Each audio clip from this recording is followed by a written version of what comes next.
Boa noite.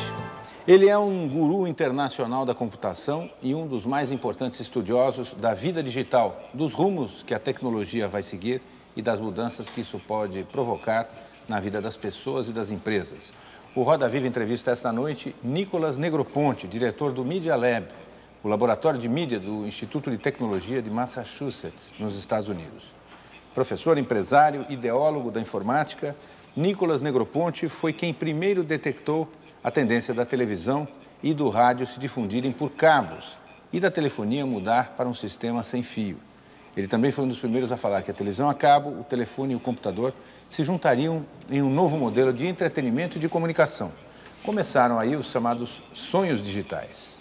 Para entrevistar o diretor do Media Lab do MIT, Nicolas Negroponte, nós convidamos Rodrigo Mesquita, diretor da Agência Estado, Marcelo Taz, apresentador do programa Vitrine aqui da TV Cultura, Carmen Silvia Maia, diretora de Desenvolvimento Tecnológico da Universidade Anhembi Morumbi, Luciane de Paula Sherman, diretora de Relações Internacionais da Universidade de São Marcos, Paulo Henrique Amorim, apresentador do programa Conversa Fiada da TV Cultura, Graciliano Toni, diretor adjunto de conteúdo do Universo Online, e Wilson Moerdaui, diretor editorial do jornal Informática Hoje. O Roda Viva desta noite está sendo gravado e sua transmissão é feita em rede nacional para todos os estados brasileiros e também para Brasília.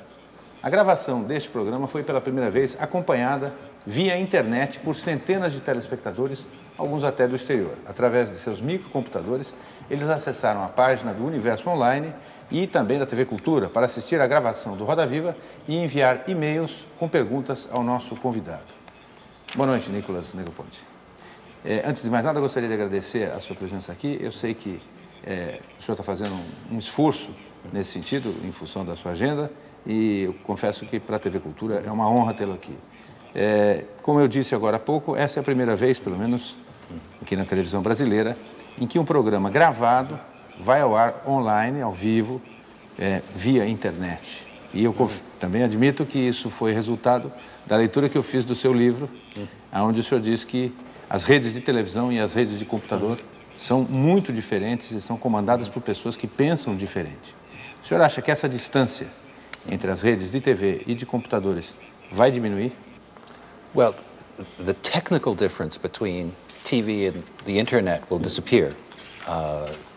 All television will be internet protocol, and whether people realize it or not, 10 years from now, when they turn on their television, they'll be on the internet. But the notion of broadcasting and storytelling, having a story you want to tell and people wanting to listen to the story, won't change. And one could argue that the internet, as we know it today, is much more of a conversation. It's a people-to-people medium, and television is sort of from one point to many points. And those two will always cohabitate. They will, by chance, use the same channel, which will be the internet itself. Tem muita gente, os mais jovens, meu filho, por exemplo, que tem 14 anos, passa horas ao dia diante do computador. Chegou a passar, em alguns dias, 12 horas. Até que o ponto que eu tive que interferir para que ele também fizesse outras coisas. E imagino que ele esteja agora na frente do computador acompanhando essa transmissão. A minha geração passava horas diante da televisão. Tá? E a minha mãe e meu pai faziam esse mesmo tipo de advertência em relação à minha insistência de assistir televisão.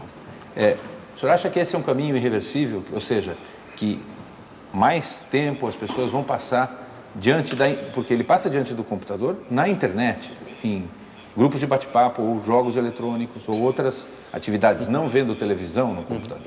O senhor acha que essa tendência vai acontecer, que mais tempo a internet e os meios de comunicação pessoa a pessoa vão ocupar na vida das pessoas?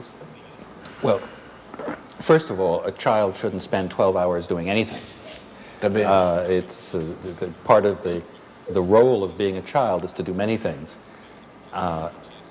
But there's something curious. When a child spends a lot of time on the internet, parents worry, and I think it's needless. If the child spent a lot of time playing the piano, or a child spent a lot of time reading a book, parents don't get as concerned, and sort of there's a funny double standard. And I think that it's a lot better to spend time on the internet than watching television, and they're very lucky to have that. Television audience, especially young children, will drop considerably, and it's already dropped a great deal and perhaps not even reported accurately in terms of how little children are looking at television these days. And it's just like we observe that young people don't read newspapers the way older generation used to read newspapers. So there is definitely competition for attention, and most of one's attention in leisure and in work will be internet related. That doesn't mean it won't be the stories that appear in newspapers or TV, but it'll be very much on the internet. Mr. Negroponte, o presidente do Banco Central americano, Alan Greenspan, recentemente admitiu, depois de muita resistência, que a economia americana está num patamar de crescimento econômico sólido e sustentado devido aos ganhos com inovações tecnológicas. E ele atribui à internet um papel decisivo nesse continuado crescimento da economia americana, que ele chama de um crescimento sólido e duradouro por causa da tecnologia. Como é que um país cresce por causa da internet? Well, the best way for a country to grow through the internet is through education. There is no better way for a country to develop than to develop its education, particularly its primary education, and of course the rest starts to follow. That's a very long-term investment. When you start investing in primary education, the results are 15, 20 years from now. A shorter-term investment, of course, is in areas like electronic commerce and engaging a sector of the population that might not have been as entrepreneurial as their, the parents might not have been as entrepreneurial as the children.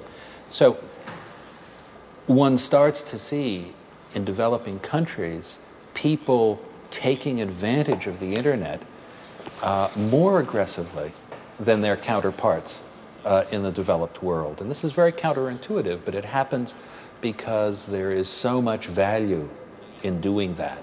So I'm a great believer that in a very short period of time, within less than 14 months, 50% of the internet population will be from the developing world.